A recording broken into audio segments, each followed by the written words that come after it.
Welcome to the FW de Klerk Foundation's Constitution at Work podcast, where we explore how South Africa's constitution shapes the real-world experience of rights and freedoms. Now, today's episode focuses on one of the most pressing issues facing our country: crime, safety, and the rule of law, including the challenges posed by illegal immigration and enforcement gaps. I'm joined by the Foundation's two interns, Lusanda Makunso and Mapone Kumako. We'll be unpacking the Foundation's recommendations from its 2025 Human Rights Report card, looking not just at the problems, but at practical, evidence-based solutions. Hi everyone, my name is Lusanda Makunzo. I hold an LLM in intellectual property law. I am an intern at the Foundation under the Constitutional Rights Program. Hi everyone, my name is Bone Felicia Kumako. I am also an intern at the Foundation under the Constitutional Rights Program.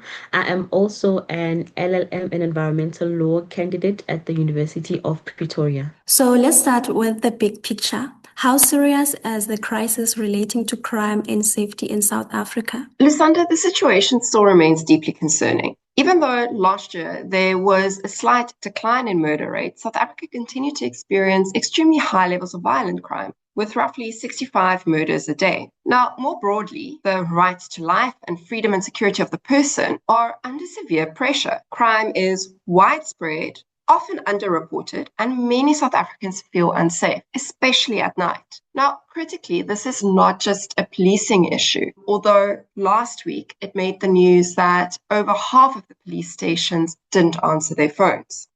It does reflect a systemic weakness in governance, coordination, and accountability. So, if the problem is systemic, the question becomes, what kind of systemic solutions are needed? So now I want to know, one of the Foundation's key recommendations is a real-time crime data platform.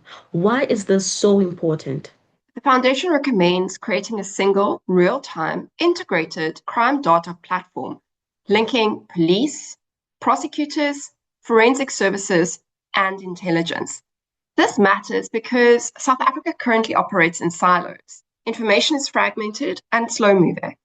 By contrast, countries like Brazil and Mexico, also developing countries, have shown that data-driven policing with regular leadership reviews can significantly reduce violent crime. And the goal is simple: use data to identify patterns, deploy resources more intelligently to crime hotspots, and turn arrests into actual reductions in crime because you successfully prosecute them.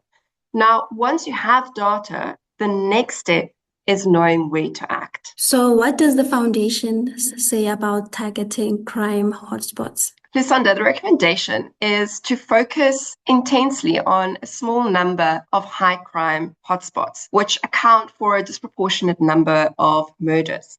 Instead of spreading resources thinly everywhere, policing should be intelligence-led and geographically targeted. And this would include concentrated deployments, coordination between various agencies, and continuous monitoring. But policing isn't about just deployment. It's also about coordination at a national level. From the report, Daniela, I've seen that gang-related violence is a serious problem that cannot be ignored.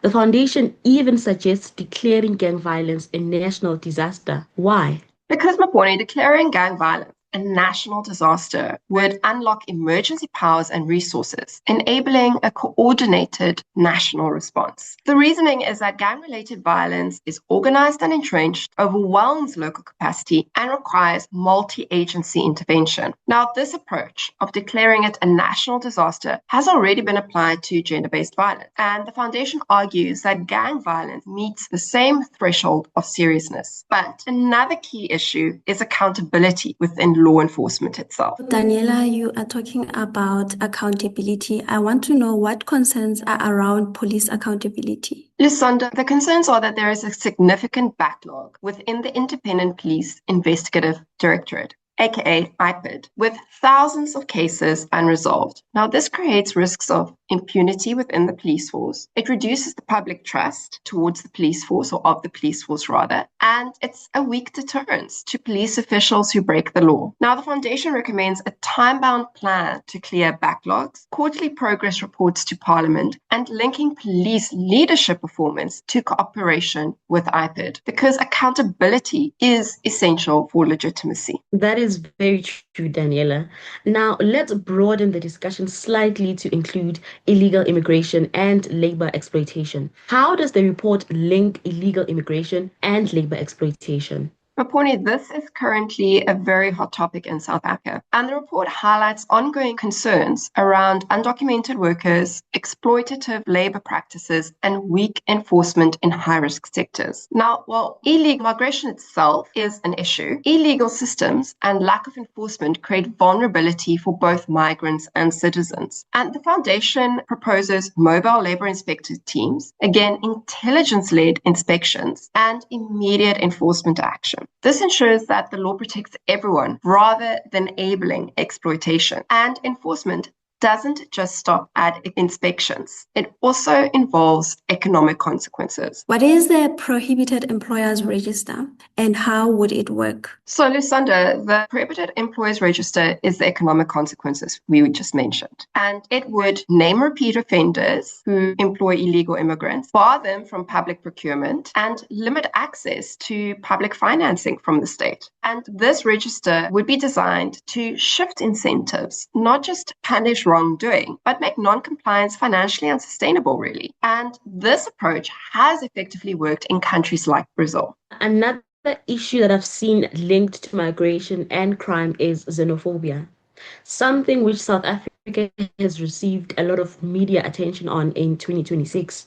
How does the report address xenophobia and illegal immigration tensions? Mapone, that's a really good question. And the report emphasizes that xenophobic violence remains a real concern and that migrants' rights must still be protected under the Constitution because we're a country under the rule of law. Now, at the same time, the state must enforce immigration law effectively. The key principle is balance. The rule of law must be upheld. In other words, people must only be in South Africa legally with a valid visa, but constitutional rights apply to everyone, not just citizens. And failure to manage this balance fuels both instability and injustice. Daniela, let's return to the broader criminal justice system. There are recommendations beyond policing, such as prosecution and investigations. There is a strong emphasis placed on strengthening the entire criminal justice system, and this includes better coordination between agencies, improved investigation and forensic capacity,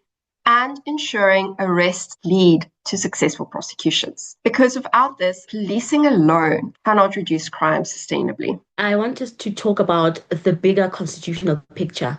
How do all these recommendations tie back to the Constitution? Mapone, at its core, the Constitution requires the state to respect, protect, promote, and fulfill the rights and freedoms contained in the Constitution's Bill of Rights. And high levels of crime and weak enforcement of the law undermine many of these rights and freedoms, such as, for example, the right to life, the right to dignity, a person's right to freedom and security, and even the rule of law itself. And these recommendations are about restoring constitutional governance in practice, not just on paper. And what emerges clearly from today's discussion is that South Africa's crime crisis is not inevitable.